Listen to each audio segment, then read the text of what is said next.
Hello and welcome to all our viewers in Nigeria and around the world to News Cycle on Global Television, coming to you live from the nation's capital, Abuja. I am Mukhtar Qasim. A quick reminder that Global Television is on DSTV channel 365 and StarTimes channel 276. President Bola Tinubu has reassured Nigerians living in Rwanda that his administration remains committed to creating opportunities, driving reforms, and building a nation where citizens can achieve their dreams and aspirations. The president gave the assurance during an engagement with members of the Nigerian community in Kigali, where he reflected on Rwanda's transformation and encouraged Nigerians to remain hopeful about the future of their country. Tinubu noted that Rwanda's ability to overcome its painful past and embrace growth and development serves as an inspiration for African nations striving to build stronger societies. The federal government will soon inaugurate a dedicated radio station to broadcast lessons for adult and non-formal education learners across the country. Director of Literacy and Development at the National Commission for Mass Literacy, Adult and Non-Formal Education, Dr. John Ede disclosed this in Abuja. Ede, who is also overseeing the commission, said the initiative was approved by the Minister of Education, Dr. Tunji Alausa, to expand access to learning in remote communities. And now talking politics, the All Progressive Congress APC primary election in Surulere Federal Constituency of Lagos State was reportedly disrupted following the absence of officials from the independent National Electoral Commission (INEC) at the scheduled venue. Party members and delegates who gathered for the exercise were said to have expressed concerns over the delay and uncertainty surrounding the conduct of the primary, as electoral officials expected to monitor the process were not present. The development allegedly created tension among supporters and stakeholders, with some party faithfuls questioning whether the exercise would proceed as planned.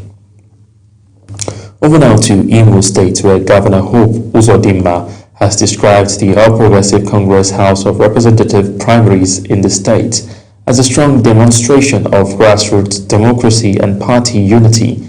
The governor stated this as APC members across the state participated in the direct primary elections for the House of Representatives candidates. Amarachi Ibe reports. Governor Hope Uzodinma says the success of the party ahead of the elections depends largely on its ability to conduct peaceful, transparent, and credible primaries. Addressing aspirants and stakeholders, the governor stressed the need for members to place party unity above individual interests. He reminded aspirants that only one candidate will eventually emerge for each elective position and urged all contestants to support whoever emerged victorious after the primaries. According to him, internal harmony remains critical to strengthen the party's chances in the general elections. So there is need for loyalty to the party pre-primaries, during primaries, post-primaries. That is consistency. And that is what our partisan democracy requires. Governor Hope Uzodinma also reaffirms the party's commitment to zoning, describing it as an important democratic principle designed to promote fairness, equity, and inclusive representation across constituencies. He advised aspirants whose ambition may not align with the existing zoning arrangement to respect the decision in overall interest of peace and party cohesion. If you are a member of the House of Representatives and you know that the zoning is very strong in your constituency, respect yourself.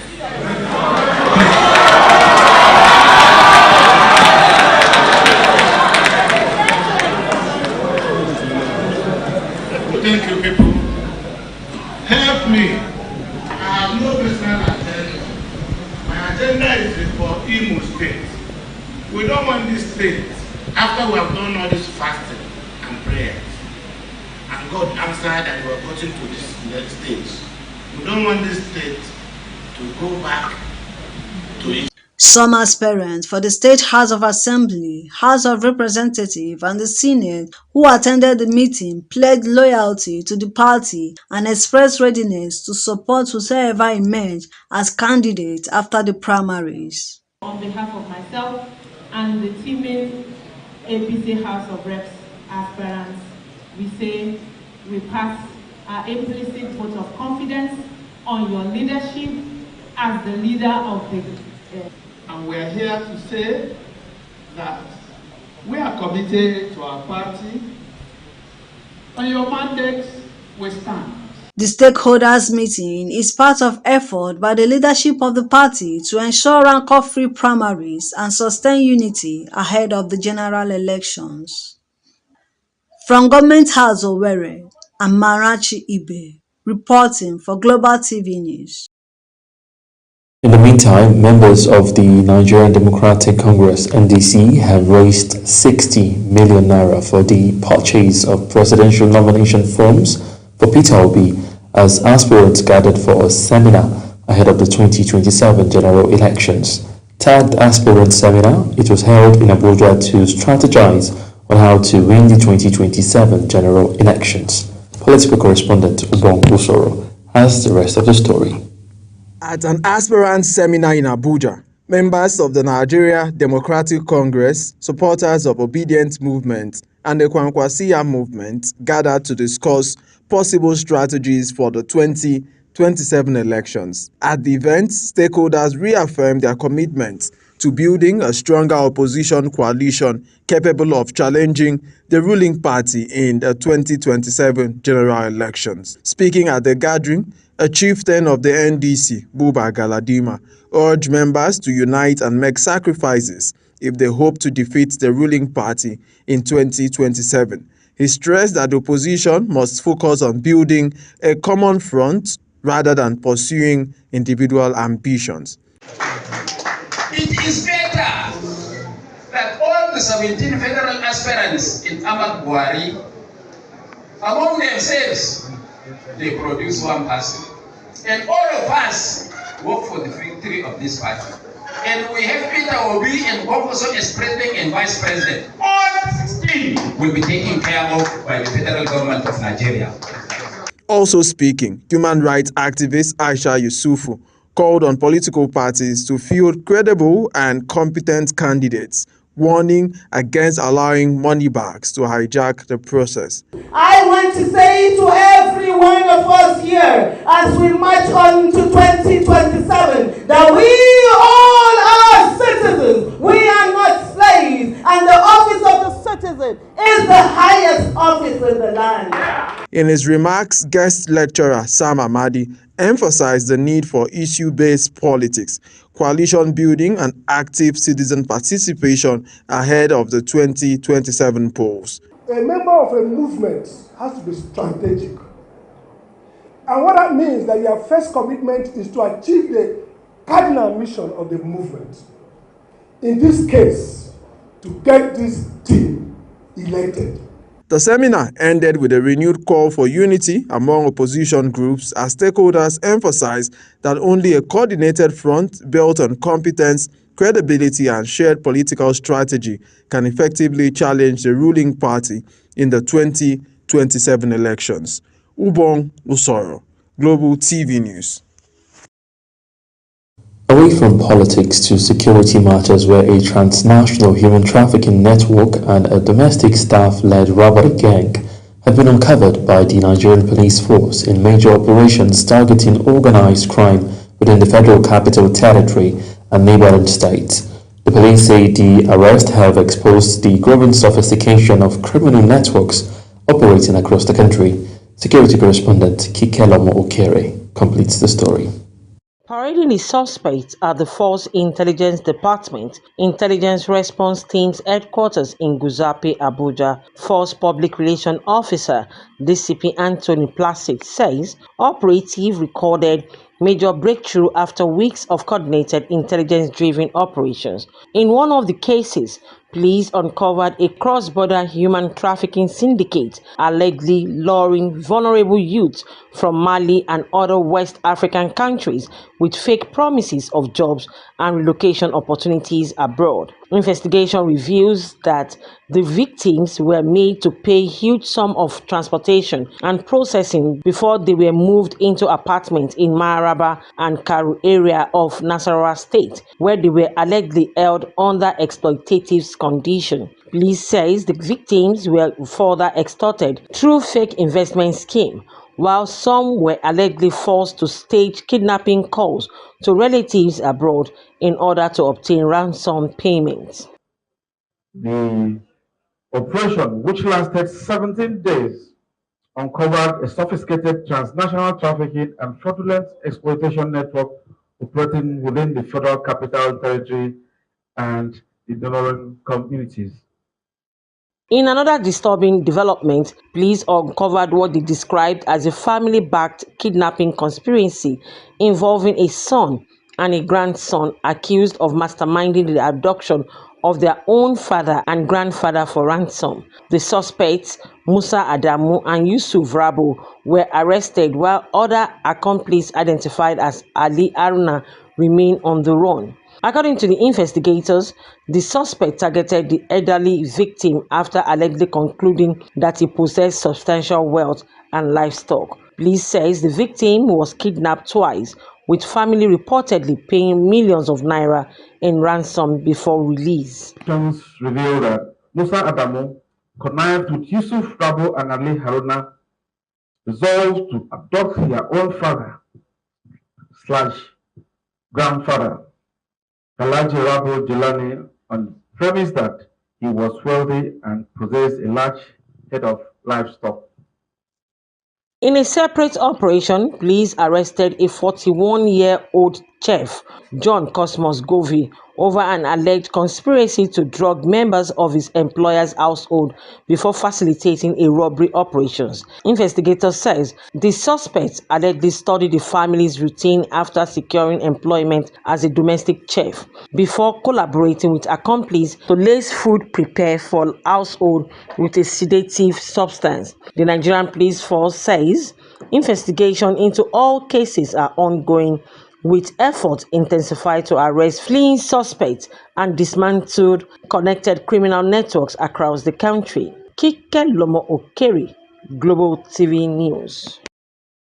You are watching the live broadcast of News Cycle. News Cycle continues after this weather forecast plus business, foreign and sports stories on the other side of this break. Please stay with us. Hello and welcome to the weather forecast.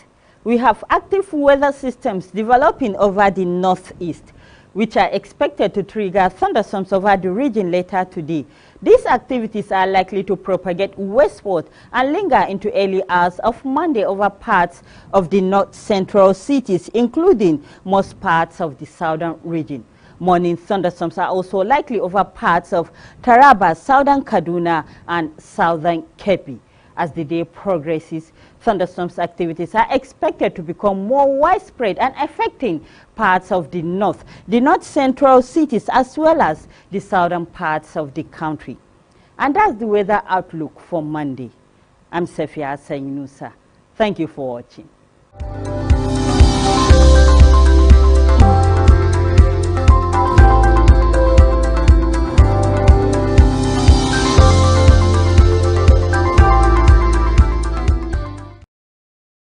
You're welcome back from that break. If you're just tuning in, this is the live broadcast of News Cycle with Mukhtar Kasim.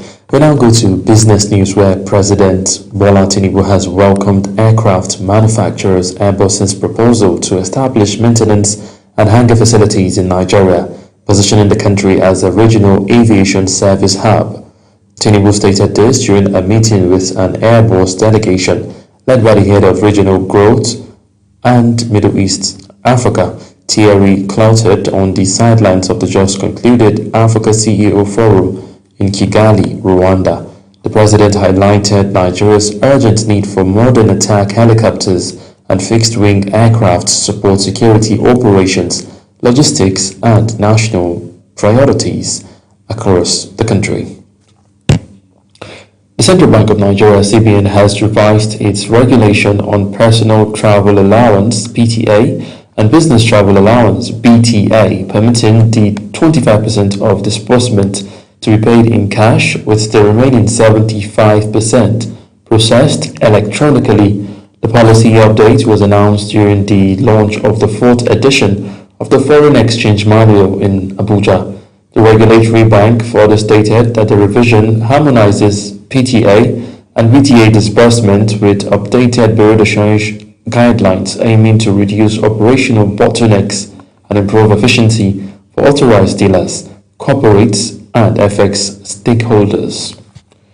The Nigerian Revenue Service (NRS) says there is no blanket demurrage waiver for importers affected by delays linked to the implementation of the national single window at the nation's seaports. Now, this follows complaints by licensed clearing agents who accuse the NRS and the Nigerian Shippers Council of failing to fulfill earlier promises to secure waivers for shipping companies and terminal operators. Special advisor to the NRS chairman, Dare Akimbemi, however, explained that the affected importers and agents can apply for waivers individually, provided they present sufficient evidence to support their claims. And now to the foreign scene, where the World Health Organization has declared an international public health emergency following a deadly Ebola outbreak in the Democratic Republic of Congo that has killed more than 80 people. Health authorities say the outbreak is spreading rapidly across several areas, with fears of wider regional transmission due to absence of a vaccine for the current strain. And now the reports. Health Organization (WHO) says it is working closely with authorities in Congo to contain the latest outbreak that is now affecting part of the country's east and neighboring Uganda. The outbreak has already recorded hundreds of suspected cases, prompting the WHO to raise its second highest global alert level amidst concerns over the speed of transmission and the lack of a proven vaccine for the strain involved. WHO will continue working to support the Democratic Republic of the Congo to bring this Ebola outbreak under control, and will deploy resources and work with and mobilize partners across the region to contain its spread and care for those affected. The WHO says emergency funds and medical resources have already been deployed to support treatment, surveillance, and containment efforts in affected communities. Health officials warn that the true scale of infection may be far greater than currently reported, especially as patients continue to die outside isolation centers in remote areas. We have deployed medical supplies and protective equipment for infection prevention and control to Bunia, the Ituri provincial capital. Today, I have released $500,000 from WHO's contingency fund for emergencies to immediately support the response. Medical teams and humanitarian agencies are now scaling up emergency response operations as authorities battle to prevent further cross-border spread of the virus. The Bodingboyo strain of Ebola, first identified in 2007, has no approved vaccine or specific treatment and can cause severe bleeding, organ failure, and death. Mukhtar Kasim. Now let's take you to the UK, where thousands of people have taken to the streets of London for rival demonstrations involving pro-Palestinian groups and supporters of the far-right activist Tommy Robinson. The protest prompted one of the Metropolitan Police's largest security operations in recent years. The reports. Thousands marched through central London as pro-Palestinian demonstrators joined anti-racism groups to counter a separate rally organized by far-right activist Tommy Robinson. Police deployed officers, drones, dogs, and mounted patrols across the capital to prevent clashes between rival protesters. Well, I think in Britain in particular has a huge historic responsibility to the Palestinian people as the state which authored the Balfour Declaration, as the former colonial power in the period leading up to the Nakba. So it has that debt, if you like, to the Palestinian people. But more than that, it has a responsibility in the here and now to stop doing harm. to Palestinians to stop supplying Israel with the weapons that it uses, to stop providing Israel with diplomatic and political support while it violates international... Well, I've long been a supporter of the Palestinian cause, especially since the problems with Gaza in the last 2 or 3 years, which we see on our televisions, frequently. And it's just so upsetting to find out that children, and especially, have been slaughtered there. And we've come here because we want to remind people about the Nakba, 78 years, and what is done in Palestine, and what Israel is still continuing to do in Palestine.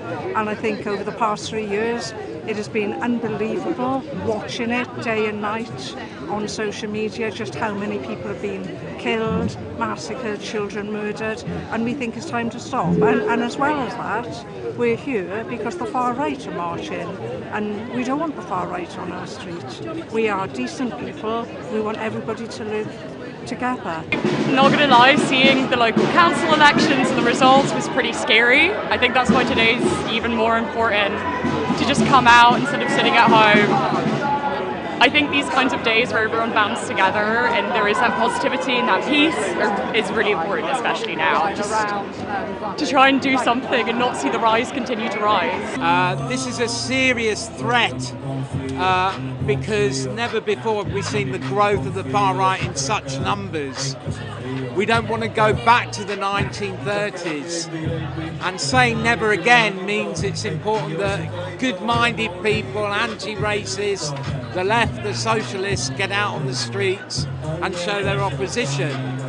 The task today is to outnumber them physically in terms of sheer numbers, because that's how we demoralise them, by confronting them. Authorities say more than 40 arrests were made during the demonstrations, while several police officers were assaulted during the operation. British Prime Minister Keir Starmer accused organisers of the far-right rally of promoting hatred and division, as security agencies warned about rising threats linked to extremism and political tension in the country. Mukhtar. Now to the Middle East, where Iran says it will soon reveal its plan to manage traffic through the Strait of Hormuz, including the charging of tolls. United States President Donald Trump has warned Tehran it will have a very bad time if a peace deal is not reached soon, as Iranian's Parliament Speaker Mohammad Ghalibaf declared that the world stands at the cusp of a new order. Israel continues its deadly attack on southern Lebanon and says it has attacked 100 sites in 2 days after negotiators from both countries agreed to extend a purported ceasefire for an additional 45 days. And now to sports, where the Confederation of African Football (CAF) will on Tuesday conduct the qualifying draw for the 2027 Africa Cup of Nations. CAF disclosed this in a statement published on its website. The event will mark the start of the road to the continent's flagship football tournament, to be jointly hosted by Kenya, Tanzania, and Uganda. The 2027 edition, tagged AFCON Pamoja 2027, will be the first in the competition's history to be co-hosted by 3 countries. Now, the fixtures for the men's and women's competition of this year's President's Federation Cup national competition have been released following the draw ceremony at the Nigeria Football Federation Secretariat, Abuja. Speaking during the ceremony, the Federation's General Secretary, Dr. Mohammed Sanusi, stated that this year's draw process was consistent with previous editions, while noting that the competition structure would be straightforward as no team received a bye into the next round. Sanusi assured participating teams, officials, and football stakeholders that the country's oldest and most prestigious football competition would be maintained on a level playing ground for all teams, emphasizing that all regulations and regulating guidelines that are regulating the smooth and transparent organization of the tournament would be strictly upheld. Now, as Nigeria intensifies preparation for the upcoming African Taekwondo Championship in Bamako, Mali, the ongoing Nigeria Taekwondo Federation Open Trials in Abeokuta are proving critical in shaping the country's medal ambition. The competition is not only selecting the nation's best fighters, but also unveiling a new generation of athletes ready for the continent. Selection events. For athletes, coaches, and officials, The competition is serving as a major platform to test readiness, discover fresh talent, and strengthen Nigeria's squad ahead of the African Championship in Bamako. Among the standout performers is rising taekwondo athlete Solomon Alego, who dominated the men's -58 kilogram category after surviving 6 demanding bouts to emerge champion. Alego, who recently featured at the World Taekwondo Championship in Uzbekistan, says the support from the National Sports Commission and the Nigeria Taekwondo Federation has greatly improved his performance and confidence. Sports analysts say the intensity of the trials reflects the growing competitiveness of Taekwondo in Nigeria and the Federation's renewed focus on building a stronger national team capable of competing at continental and global levels. The event is also providing younger athletes with the opportunities to gain valuable exposure and experience under pressure.